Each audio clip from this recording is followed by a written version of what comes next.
Welcome back. Radio city joke સ્ટુડિયોમાં આપનું સ્વાગત છે. કાકા, હા 2020માં પ્રેમ લગ્નની માત્રા વધી છે એવું કે બધા.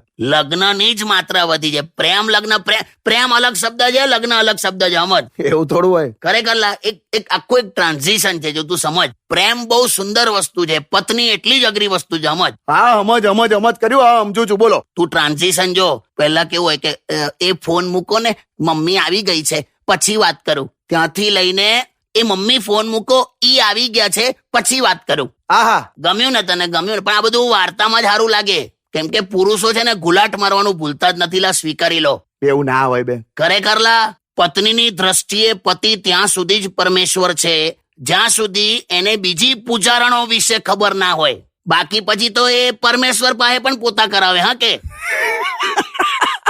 પ્રેમ ખેંચા એટલો ખેંચો, કેમ કે પ્રેમ એટલે છે ને ચેસની ગેમ જેવું છે. ચેસ. કઈ રીતે? એક ડગલું ખોટું પડ્યું ને સીધા લગન. પણ કાકા જો આમ કહેવાય છે કે પ્રેમ તો આમ એકદમ આજીવન રહે, પણ આ 60 વર્ષ થઈ જાય, 60 પછીનો પ્રેમ, એટલે તમે હજુ પ્રેમમાં છો? પ્રેમ તો ચાલુ જ રહેલા, પણ એટલે જો 60 પછીનો પ્રેમ એટલે કેવો ખબર છે? પત્ની એવું કે ને કે સાંભળો ને કે આજે આપણે બંને એકલા છે, તો હું કે આ તો ખીચડી મૂકી દેજે, એમ. એને બીજો કોઈ વિચાર ના આવે એમ. કાકા, પણ તમે કેવું? તમે તો એકદમ પ્રેમાળ ને. આપણે તો એકદમ ફૂલ પ્રેમમાં. લા, તને કહી દઉં, હું તો બધાને પ્રેમ કરું છું. જો ફૂલની સુગંધ હોય ને, ફૂલની સુગંધ એ કોઈ ચોરીને લઈ જાય ના, એ બધા માટે જ હોય. હા, આપણે એવા છે. ખોટી હોશિયારી મારી. બે હા, સોરી. સ્ટેડિયમ વિથ કિશોર કાકા, ઓનલી ઓન રેડિયો સિટી 91.1.